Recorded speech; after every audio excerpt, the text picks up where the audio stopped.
Okay, today on the show, I want to talk about a great new book. Kind of new. It came out in December, but it's a new book called The White Pill. It's by a brilliant man named Michael Malice, and it's a history of the rise and fall of the Soviet Union. We have talked about the white pill, the concept, not the book, on the podcast before. It's a little bit of inside baseball when it comes to libertarianism. If you don't know, in the Matrix, you have the red pill and the blue pill. The red pill shows you reality for what it is, and the blue pill allows you to keep living in the simulation, believing the lie that reality is as it's presented to you. So the red pill is appropriated by many groups and schools of thought, such as various conspiracy theories, but very popularly by libertarians. And we use the term to describe someone who has come to understand the true nature of government. And if you have an hour of free time to read an essay of about 50 or 60 pages, I recommend Murray Rothbard's Anatomy of the State. By the end of that essay, you will be red-pilled. Added on to those two pills is the black pill and the white pill. So the analogy kind of goes past what the Matrix gives us. So we're red-pilled, but you see reality for what it is, and now we can either be pessimistic or optimistic about it. And the black pill way of thought would be the game is rigged, they're too powerful, and ultimately there's nothing you can do to beat them. You can cut a tax here or there, free a prisoner or a slave here or there, but ultimately mankind is less and less free with every generation. The white pill, on the other hand, is optimistic in nature. It looks to the many ways that man is freer and freer with each passing generation. It looks at the bold-faced, obvious, ostensible evil of government and says they aren't even trying, you know? Every regime eventually extends itself too far, eventually lets the mask slip from its face, and eventually falls. Look at Joe Biden. He is an invalid whose own cabinet blatantly contradicts the things that he says. And this is a cause of optimism because this cannot last. Like, they cannot keep up this charade forever. The internet is a big white pill. We have freedoms that were not conceivable in the 1980s. Prior to the 90s, there were freedoms that you just couldn't even conceive of because the internet didn't exist yet. And now we have all those things, and it just keeps getting better in a lot of ways. And there's problems with the internet. We all know that. But, like, you can buy things and have them shipped to your house the same day. You know, that's a freedom that we just didn't have before. You know, so there's always kind of two sides to the coin with most things you look at. But with a lot of government stuff, as bad as it looks, the fact that it looks bad is a white pill because oftentimes people don't put up with things that are so ostensibly evil. And so that's the purpose of calling a book about the Soviet Union the white pill. The Soviet Union was, at one time, one of the largest empires to ever exist on the planet, with one of the largest and most powerful militaries ever to exist. And until one day, when they basically voted themselves out of existence. Now, the details of that are a little much for me to recount here, and I would never want to ruin the book because I genuinely want you to go read it, but I'll try to give you an overview of what happened. After the Russian Revolution, there were several factions in the Russian government, and the very worst one rose to power, the Bolsheviks, headed by Vladimir Lenin.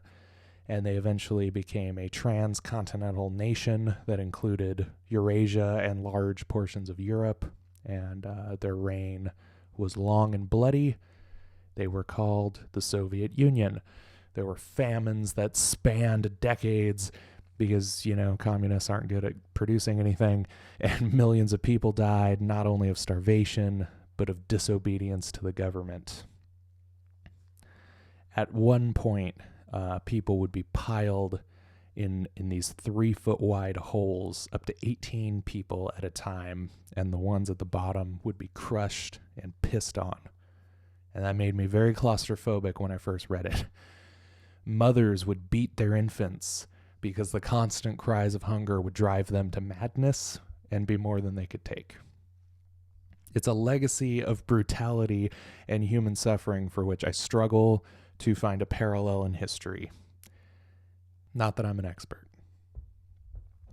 So, since this is not an exhaustive history, such as the White Pill is, I mean, the White Pill literally starts in the 1910s and goes all the way to 1991, so, it's pretty thorough. But I'm going to jump to the 1980s when Reagan and Gorbachev are negotiating during the Cold War. Now, far be it from me to compliment these guys. Don't misunderstand me. Reagan and Gorbachev were both war criminals. But I was astounded by the way these two men negotiated with one another. They were working out a 10-year deal where the U.S. works to find defensive measures against nuclear weapons, some way to shoot them out of the sky or stop them from touching down and exploding, that kind of thing. Now, that sounds like fiction now, but the idea was that they would work to find a way to do this. It wasn't that we know how, it's that we're going to commit to finding a way. Then the Soviet Union and U.S. would both gradually decrease their numbers of nuclear weapons, and by the end of the 10 years, the U.S. was supposed to have a way to defend against nuclear weapons, and they would share that with the Soviet Union once all of the nuclear weapons were destroyed and gone. And that way, the two countries, at the time with the most nuclear weapons, would both have a way to defend against them and then get rid of them entirely. Given the current state of affairs with Biden and Putin, it blows me away that there were ever men who were good enough and forward-thinking enough to see the need for peace and the abolition of nuclear weapons.